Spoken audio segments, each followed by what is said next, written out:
So once we get that class code in, which by the way, if you for whatever reason missed it or anything like that, all of our class codes can also be found on the on my lesson plan page. I've posted all the class codes there. Or like for example, if you would happen to switch your schedule tomorrow or Friday or whatever, and you end up going to a new class, the new class code will be there as well.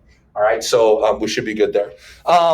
Unfortunately, the first thing I do want to make sure to talk about, and I'm contractually obligated to talk about, is indeed the syllabus. Now, I know you guys are probably syllabused, right? Syllabused out. But go ahead and open that up real quick, and we'll just talk about a few things. It's not going to take that long. We're actually going to skip the vast majority of it, but there's a few things that I do want to highlight here. Okay? First of all, I hope most of you are taking this for college credit. If you're not, you should seriously consider doing so because it is a really, really good deal. The first part this semester is going to be History 151. It's going to basically be American history from like the very beginnings all the way through Reconstruction after the Civil War. It encompasses 15 chapters. History 152 is second semester, and it takes that basically from westward expansion after the Civil War into, well, I would say the present, but we never seem to get that far. Usually where we get to is about Watergate. So like the 1970s, unfortunately. I apologize. I try to speed it up as fast as we can, but stuff just piled up. I don't know how. Anyway, so you get 3 credits per semester for a grand total of 6 credits. It's a really, really good deal, and financially as well, right? I mean, it's $40 a credit hour, $120 a semester, $240 overall, and you get 6 credits out of the deal, which, by the way, if you're curious, that would be the cost of about 1 credit on campus. So you're literally getting a 6-for-1 deal here, and it's an amazing opportunity. If you're not taking it for college credit, you should seriously consider doing so. So you'll walk out of here with 6 college credits, assuming, and here's one of the stipulations, assuming that you get a C or above. A C or above, right? D's will not get you college credit. Okay, that's just one of the stipulations with the actual Board of Regents itself.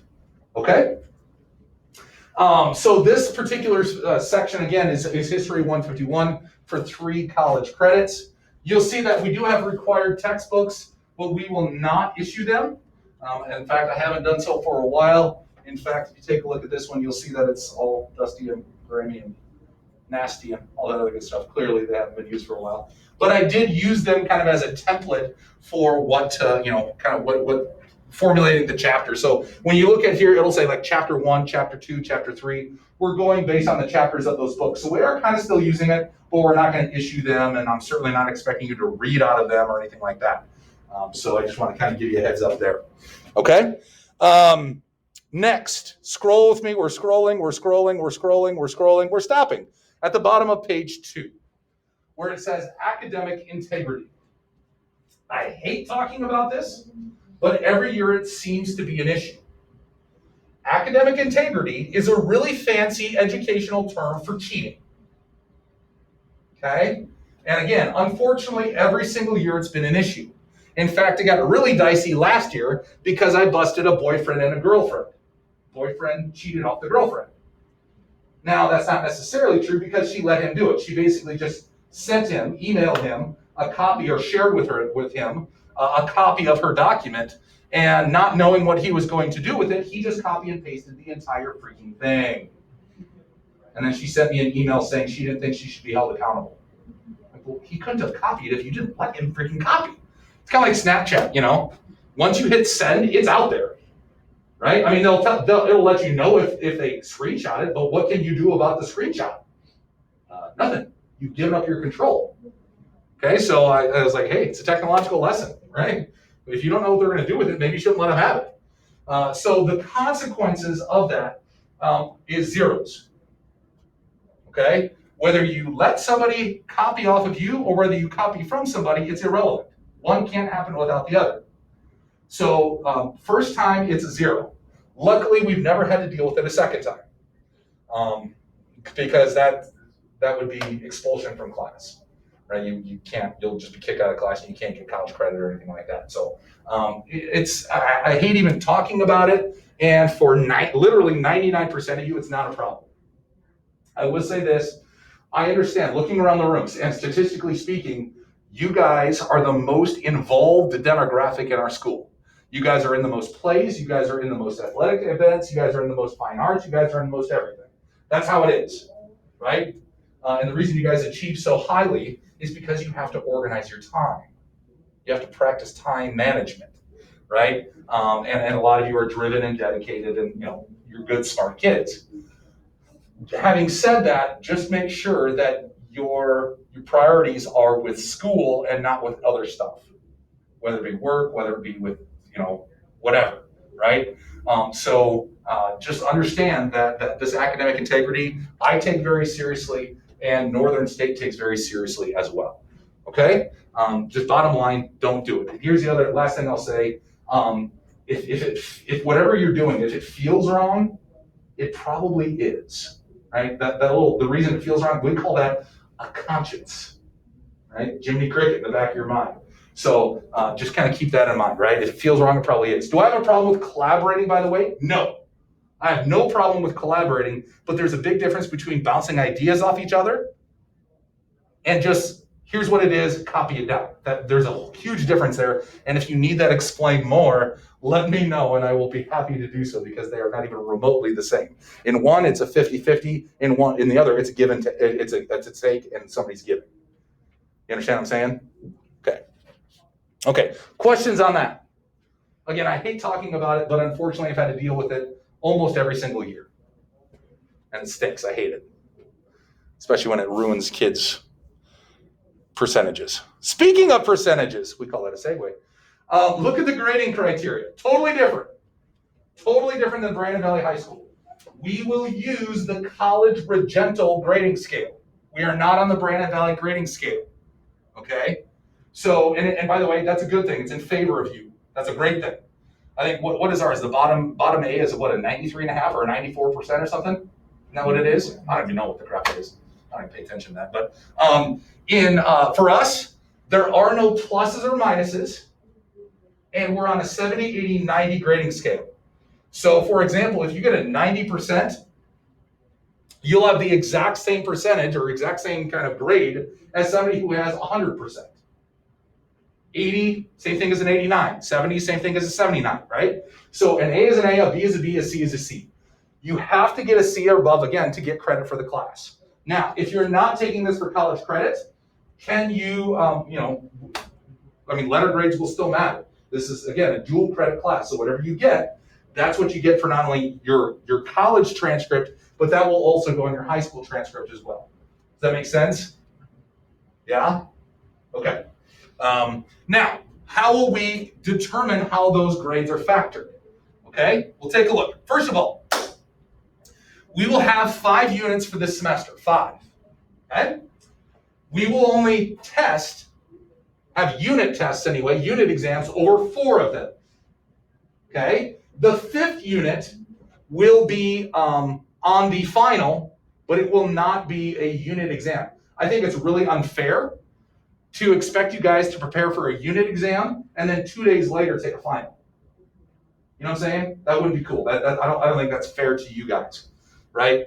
So we're not going to do that. But understand that the material covered in the 5th unit will still be on the final. Yeah? Okay. The exams are 2 forms. There is an essay and there is an objective. And the objective is 50 questions, all multiple choice. No true, false, no matching, multiple choice.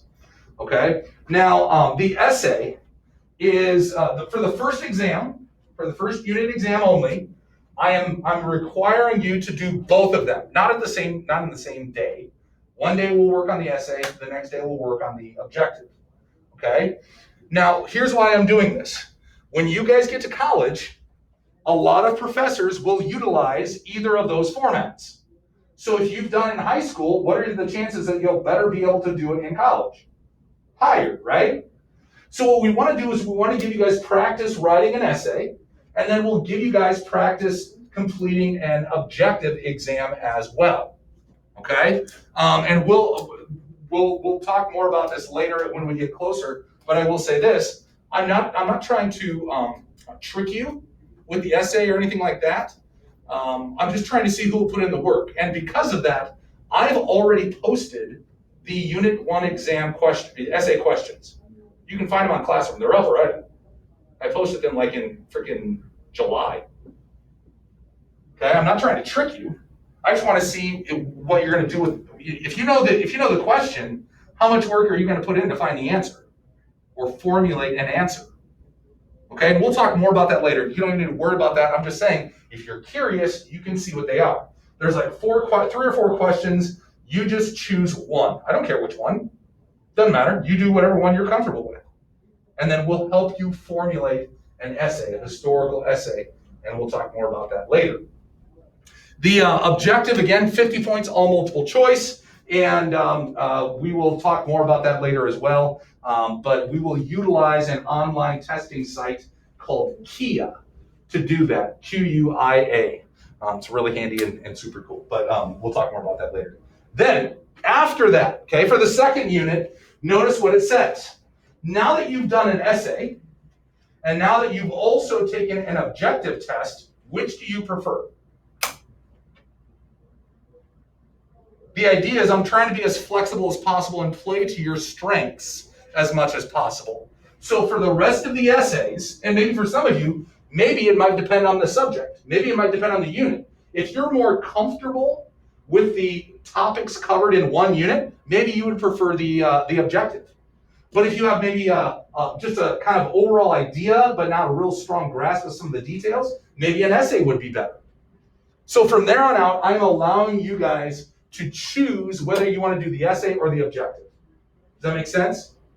Except for the final. The final will be 75-point cumulative essay, or excuse me, objective. In other words, it's going to be 75 points over everything in the entire semester, and it's all multiple choice.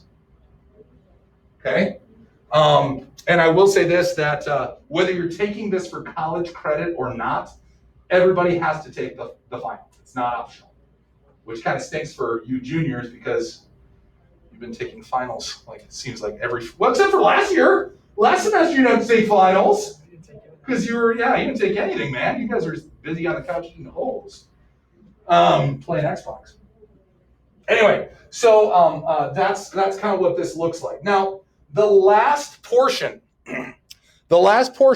of this will be indeed, we're scrolling. Tentative course schedule. On average, we will utilize or complete a chapter a week, on average. A little more, a little less in some cases, depending on the chapter. And each chapter, and here's what really distinguishes us as a college class, as opposed to Mr. Heck's next door. I don't know if you guys know Mr. Heck. He's a new teacher, super cool. But Mr. Heck's American history class, or Ms. Sturgeon's American history class, the biggest thing that distinguishes us is the documents. We are going to, every single chapter, without question, we're going to dive into historical primary sources and then analyze those. Okay? So, like, for example, if you take a look at chapter 1, 1, 2, 3, there are 4, I was right, yeah. I don't know why this is it. I took this one out, that's why. 1, 2, 3, 4 historical documents that we'll take a look at. Now, as we go along, some of these documents will look different. Some of them might be political cartoons. Some of them, when we get into second semester, some of them might be songs that you just listen to. Okay? Some of them might be video clips. Like, for example, when we take a look at, when we talk about World War II, we're actually going to analyze a Disney cartoon. A short Disney cartoon, a propaganda cartoon, which is kind of ominous. And it looks like a Disney cartoon. It's all fun and kind of interesting. And then it takes a dark turn about halfway through, and you're like, what the crap? And it's called Education for Death. It's about 15 minutes long, and it won an Oscar for Best Short Film. It's really cool. I won't give too much away, but it's freaking awesome. And at the end, you're like, what did I just watch? But I guess if you know anything about the history of Disney films, they're all basically really dark. somebody like the princess always dies or almost died. So that's a whole other story. All right, so we have, for example, in this first chapter, we will have 4 documents. Again, I took this one out, this comparing St. Peter's Basilica. We took that one out, but these other 4 we will analyze. In fact, your first document is due for tomorrow. The questions over your first document are due for tomorrow. Yeah, I'm that guy. Okay, however, I'm going to be a darn nice guy, and I'm going to give you guys time in class here momentarily to start it. So go ahead and close out the, unless you want to take a look at what else, some of the other stuff we're doing, you can scroll through there through the rest. But otherwise, you can close that out and take a look at the, go back to the classroom. If you go back to classroom, okay, you'll see that I have posted the chapter 1 items. For every chapter, I will post 4 things. For every chapter, I will post 4 things. Number 1, I will post the slideshow that I'm going to utilize in that class. So let's talk about class itself. I'm sure a lot of you have had brothers or sisters that have taken this class, right? Whether it's Will or whoever, right? Right, Marin, whatever, okay? You've had brothers or sisters that have taken this class. And they've probably kind of told you a little bit about this, but I'm just going to let you guys all know that this is because of the volume of stuff we have to get through, this is a lecture-based class, right? I'm sorry, but we don't have time to watch movies. We don't have time to do, group projects or artsy-fartsy, hey, let's draw what we feel, right? We're not going to do any of that stuff, okay? Because we just don't have time, all right? And I apologize for that. I wish we could do more projects, but given the rigor and the restrictions placed on us by the class itself, by Northern, we just can't do that. So this is primarily a lecture-based class. So what does that mean your role is, okay? Well, you can kind of, quote unquote, do class however you want. First of all, I want you to ask questions. I love questions. Questions are awesome because it means that not only are you engaged, but you're thinking about it. And plus, let's be honest, if you have a question, there's probably 3 other people that had that same question but just didn't want to raise their hand. Okay? Also, you can kind of do class however you want. It's really up to you. So I'll give you some examples here. There are some students who choose to follow along visually, but then write down notes on a piece of paper. Okay, like just whip out a notebook and start jotting stuff down. By the way, educational psychologists will tell you that's probably the most effective. You don't have to do it, but you can. Some students choose to copy this, make a copy of their own, and then in slideshow, you guys know at the bottom they have those speakers notes. You know what I'm talking about? At the very, very bottom, they choose to take notes there as they're following along the PowerPoint on their computer. Totally fine, totally cool. Some girls have done this in the past. Actually, some boys too, but for whatever reason, it's a lot of girls. They actually audio record class, which makes me a little nervous because sometimes I say stuff that's a little off color. But they go back and listen to it. I'm like, were you not listening the first time? But they can listen to it whenever they want, right? So, you can do that, I guess, if you really wanted to. Some people, they'll just close their lids and they'll just sit back and listen. I don't really care what you do.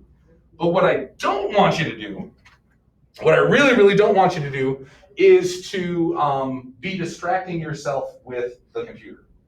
Here's the thing. As a teacher, I'll tell you right now, we faced this reality for a little while. Well, since we've gotten computers, I guess, or even, I guess, cell phones, but technology is undefeated. We can't compete. Teachers can't compete with computers. There's just too much to do there to distract you. So here's what I will say. If you are not going to use your computer for educational purposes, then just close it and resist the temptation. Don't even tempt yourself. If you're not going to use it for educational purposes, close it and put it away. Okay?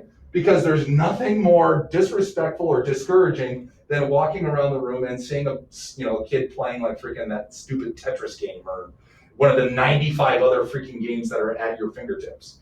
Okay? Just don't do that if you would, because again, that's very disheartening and not quite frankly, not real cool from our perspective. Okay? If you're not going to use it for educational purposes, just close it, put it away. Remove the temptation. All right? Now, for some of you, last thing as far as how to do class, if you will, for some students, they open up the essential questions. These are the basic overarching questions that or ideas, touching the main ideas of what we want to know for that chapter. Some students choose to jot down some stuff in those essential questions. Okay? By the way, do you have to turn those in? No. Are those required? No. Not at all. That is for you and you only. You can choose to delete them, you can use them, you can just leave them. I don't really care. It doesn't matter to me. Okay, you do whatever you need to do there. All right? But for right now, I do want you to open these two things. Open these two things. Chapter 1 doc analysis and the Chapter 1 docs. Okay? So let's take a look at the documents first. Okay? And hopefully, is everybody technology-wise okay? I don't know about you guys, but my computer was really struggling this afternoon. Like this, well, pretty much all day. I've been kicked off of AirPlay like 5 times. It's really kind of maddening, but that's a whole nother story. Technology's great when it works. Okay, is everybody with me? We good? Okay, so if you scroll through here, go ahead, scroll through, and you will see that there are 4 documents. I took one out and just left it out. I didn't replace it with anything. So there are 4 documents. The one I'm asking you to do for tomorrow, and they're in order, of course. The one I'm asking you to do is dealing with Christopher Columbus, right? Who, by the way, is his reputation is increasingly taking a hit. What you think about that, of course, is a whole other story that we'll talk more about tomorrow and into Friday. Like, for example, there was a statue of Christopher Columbus in Baltimore, Maryland, that got ripped down by protesters about a month and a half ago, which hopefully now will spark in your brain, well, what about the Confederate monuments? What do we do about those? Was that right or wrong? How should we evaluate Christopher Columbus? All of that is stuff that, of course, we're going to talk about here. So there's 2 parts to this. There's a painting of Christopher Columbus, and then there's an excerpt of his report back to King Ferdinand and Queen Isabella. Okay? So that is those are the documents. I guess technically it's kind of a 2-for-1 deal. And then look at the analysis now. This is where you'll actually answer the questions. Okay? You'll start actually analyzing these documents. For every single document, I will provide you a background context. What I want you to do is for every single document, read that first. Read that first before you even look at the document, because this will provide you the context in which the document happens and takes place. Does that make sense? Okay? That way you have a little bit of background, like what is this even dealing with? Who is this guy? What was he about and what's going on? Okay? And in some cases, it might even be a guy, right? It might be a woman or a child in some cases or whatever. Okay? So read this first. Then you're going to go back, you're going to take a look, you're going to read, right? Think about it. And then you're going to come back and you're going to answer these 4 questions. Number 4, if you take a look, scroll down, if you take a look, number 4, you cannot get wrong unless you leave it blank or don't explain yourself. It's an opinion question. And quite frankly, a lot of history is about opinions. Here are the facts, but what do you think about those facts? And if you've been paying attention in the last, 5 months or so, you know that Americans have very different opinions about American history. Very, very different opinions. And they've voiced those opinions in a variety of ways. Some people have protested. Some people have burned and looted. Right? Some people just write snarky posts on Facebook. Right?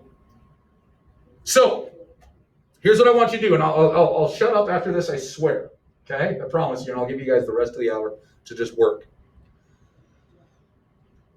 Answer these 4 questions in complete sentences. Okay, they're not notes, they're not, this is not an outline. Okay, make sure you're answering it in complete sentences. It does not have to be a specific length. That's one of the things that a lot of kids always talk about. Well, how long does it have to be? To which we have the stereotypical teacher response, as long as it needs to be. Okay? It doesn't have to be a specific length.